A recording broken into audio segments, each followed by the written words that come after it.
Hello students, let's see the question. Germplasm also preserve rare genotype for cultivation on large scale, tracing the history of evolution, breeding and improvement, chromosome study and phytogeny of cytotypes. Okay so यहाँ पे बोला है कि जो germ plasm है वो क्या preserve करते हैं. They also preserve the rare genotype for.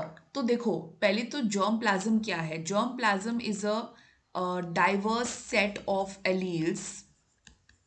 कैसे हो रहा है डाइवर्स सेट ऑफ एलील्स मतलब क्या. मतलब ये है कि जर्म जब हम कहते हैं ना जर्म प्लाज्म कलेक्शन, जब हम कहते हैं germ plasm collection, it means that to collect all the different kind of plants or all the different kinds of seeds ताकि हमारे पास एक diverse set of alleles जमा हो जाए. So it also preserve a rare genotype for. तो इसको हम collect कर रहे हैं. इसका एक्चुअली में फंक्शन क्या है, like why are we using the germplasm for, what is the need for collecting the germplasm. So ये हम करते हैं प्लांट ब्रीडिंग के लिए. अगर आपको याद हो तो प्लांट ब्रीडिंग का सबसे पहला स्टेप ही ये होता है to collect the germplasm. Germplasm collection is the first step in that. Okay so breeding के लिए हम करते हैं for plant breeding and for improvement. Improvement in the sense that suppose हमको कोई एक रेयर जीनोटाइप मिलता है which is, let's say, it is giving the plant resistant to a disease resistant gene है कोई उसमें. तो हम इसको फिर बाद में ब्रीड करवा सकते हैं ना, to like make sure that we have a whole lot of disease resistant plants. So this we can do. So इसीलिए ब्रीडिंग और इम्प्रूवमेंट में इसका रोल आ जाता है.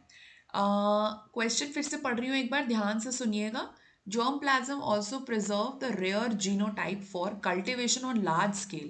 तो लार्ज स्केल में कल्टीवेट करने के लिए ये जर्म प्लाज्म कलेक्शन हम नहीं कर रहे हैं. जर्म प्लाज्म कलेक्शन हम कर रहे हैं प्लांट ब्रीडिंग के लिए. और tracing the history of evolution नहीं.